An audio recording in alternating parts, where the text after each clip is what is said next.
With nearly 200,000 kilometres of highway across India, it's not uncommon that quite a few of them hold a reputation of being haunted.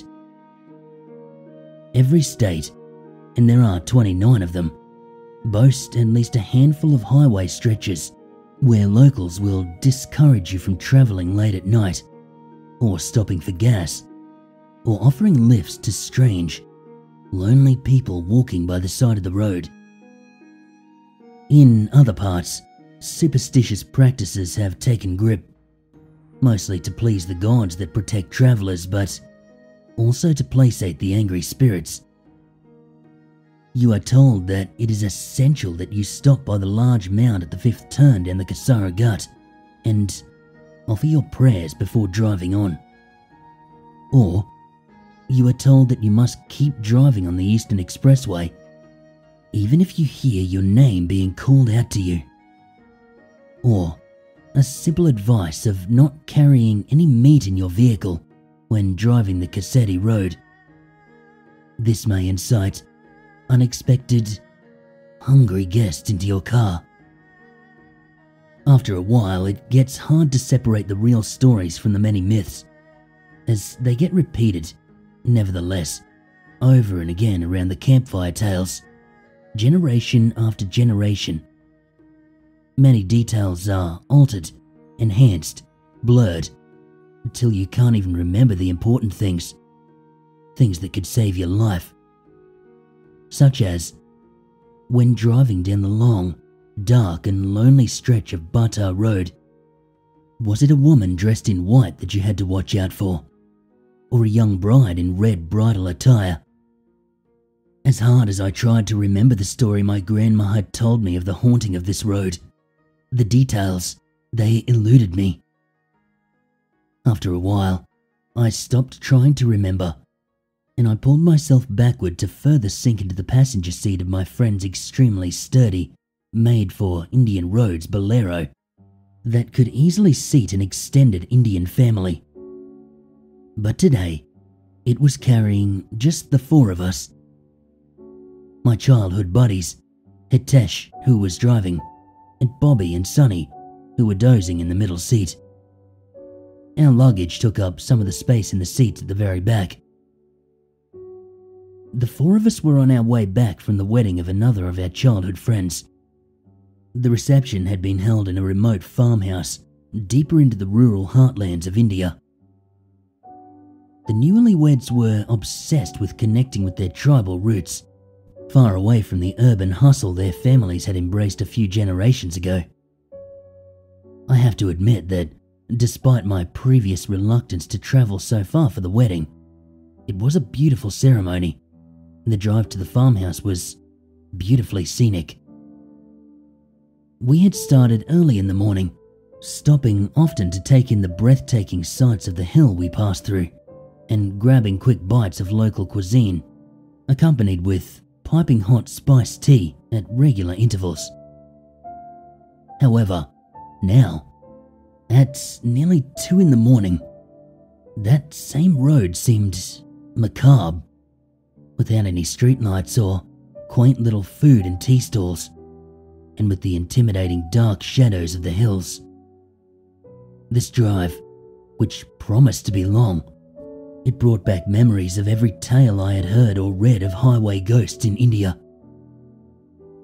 I was certain there was a similar tale about this very road we were on, but tired and exhausted from the long day of festivities, I couldn't recall the story attached to the famous Bata Road. I turned to Hitesh to ask him if he remembered the story, mainly just to keep a conversation going with him, to help him stay awake. I think the story goes that a lady in white, or maybe in red, the spirit of whom died in an accident here, or something as such, will ask you for a lift, and if you stop for her, you're dead. He said this, just as uncertain, and casting a wide net that encapsulated 80% of highway urban legends. No one who stopped their vehicle for her has lived to tell the tale, he added for good measure. If no one lived, then how do we know this story? Bobby said from the back seat, followed with a wide yawn, waking up from his nap.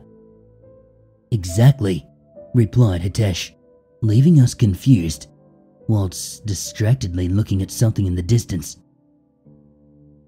I turned to look in the direction Hitesh's eyes were fixed at, and straight ahead, off in the distance, I noticed a small gathering of a few people at the far end of the highway, where the road seemed to meet the horizon. Who are these people? I wondered out loud.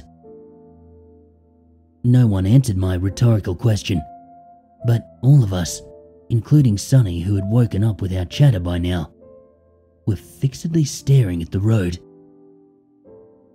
As we got closer, this group of people grew clearer in our vision. About 3 people, 2 men and 1 woman, who seemed to be overdressed for her surroundings. Even from afar, her massive pink lehenga, a bridal outfit, and garish gold jewellery were hard to miss. It was a bridal party. Or at least a part of it that seemed to have been separated from the larger celebrations. But what were they doing out on this otherwise isolated road? With thick forest on one side and an extensive desert stretching for miles on the other side of the road, it hardly seemed like an appropriate place for any hitchhikers, let alone a bride and her wedding party. It seems like they're asking for a lift, Hitesh said. They seem lost. Maybe we should stop and help them, the ever-generous soul added. No way, man. Haven't all the highway ghost stories taught you anything? Remarked Bobby. Lingering spirits with unfulfilled desires, brides who died on their wedding nights, they haunt such roads.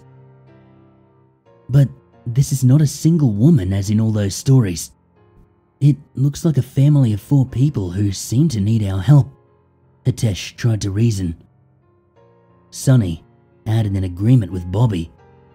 They could possibly be dacoits. This part of the world is known for these things, he said. Oh, come on.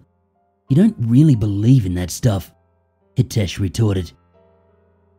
We had less than 45 seconds to decide whether we would stop, and everyone turned to me to weigh in. As the eldest in our group, I often ended up being the person breaking up deadlocks. I voted that we should show compassion to the likely lost travellers. I wasn't sure I believed the ghost stories, but I certainly was sure that they were not dacoits. Something about the way they stood there, helpless and scared, it told me they were truly lost. We pulled the car over, just next to the man who had his thumb out. I noticed a wave of relief wash on their faces as we stopped. The men were also dressed in fineries, expensive clothes and jewellery. This was definitely a wedding party. Thank you for stopping, the oldest of them said to Hitesh. We were taking my daughter here to her wedding in the next village, but our car broke down. We've been walking for hours, but not a single vehicle has passed us, he said. I thought it was odd because, although the road was largely isolated, quite a few cars and trucks passed us by, and I was sure there was no other detour along the way. They should have seen the family by the side of the road. Our Bolero was large enough to fit the 3 of them in the very back seats, behind Bobby and Sonny. Being the gentleman that he is, Hitesh even offered my driver's side seat to the bride, but she declined and chose to join her wedding party at the back. None of them spoke much after the initial thank yous, even though we tried to strike up a conversation, some more excitedly than others, Ari, Bobby. But the family answered just in grunts and sighs. I really don't blame them, after the journey they'd had. Add to that too, on her wedding day. After a while, everyone slipped into a silence, punctured only by Bobby's intermittent snores and the soft jingling sound that was coming from the back. This was from the bride's bangles, and it jingled every few minutes. It was kind of nice and calming, lulling me to sleep. But just as I was about to doze off, I felt Hitesh nudging me. I turned to him to see an absolute look of terror on his face, which had been drained of all colour. Before I could say something, he hushed me with one finger on his lips and the other hand struggling to keep the steering wheel steady.